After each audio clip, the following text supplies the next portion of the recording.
We've all heard the phrase, that person walks their talk, that what they do is consistent with what they teach.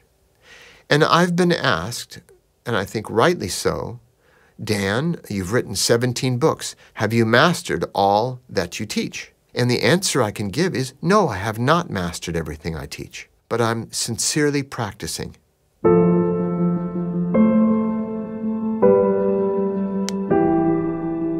I was riding my bicycle up a steep hill, and it was so steep by the time I reached the top of the hill, I was like, catching my breath, which happened every morning I rode up that hill. But one particular morning, the thought came to me, I'm not getting enough air. I'm not recovering. This very terrifying feeling, hard to describe, a total panic, like I was going to die. But I did recover, and I went home. But the next time I went up that hill, the same thing happened. And one day I'd had a cold, a bad cold. In fact, it was like strep throat, and I had to take an antibiotic.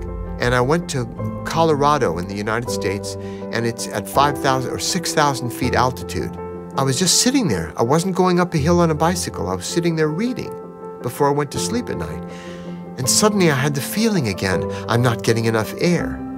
And that panic set off again. But I just thought, oh my, I'm not, and I thought I was having a reaction to the antibiotic. And my hosts, the house I was staying, they took me to the emergency room because I said, I'm not getting enough air. They thought I was having a heart attack. And the doctor checked me out and said, no, your heart's great. He said, maybe you're just having a little anxiety attack. And that was the first time it ever occurred to me. Me, the peaceful warrior, having a panic attack? Impossible. But that's what was happening. The feeling like I wasn't getting enough air. And the fact is, if somebody's not getting enough air, they're just going to pass out. They won't die. They'll just pass out, relax completely, and then they'll recover. We are in control of whether our body is tense or relaxed. So when people say stress is bad for you, it's not the stress. The stress doesn't exist. Show me stress. Put it in my hand. It's an idea. It's not a real thing. But what comes with stress is tension. And when people are tense, that is what can be harmful, raise our blood pressure, and so on.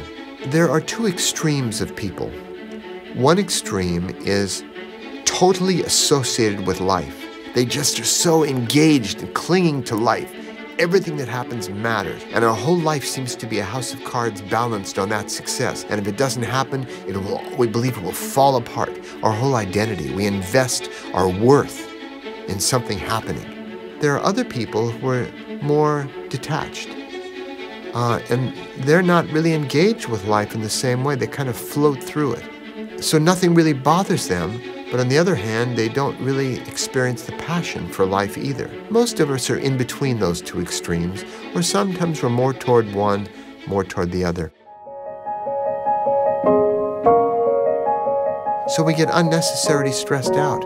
We forget that there's a way to flow with life, to surrender to the moment. This is a fundamental life skill, to say yes to whatever happens. And it's so sad.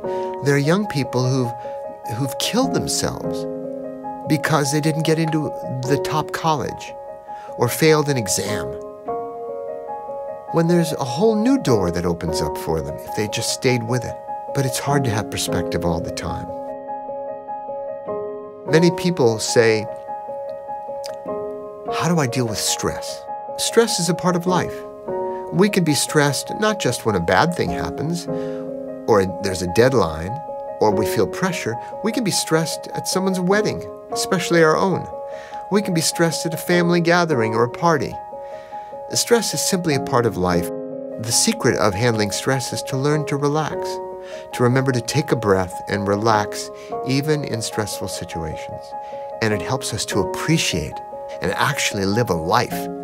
Even if the life involves some difficulty, the chance to live that life is so rare, such an amazing small chance in the universe.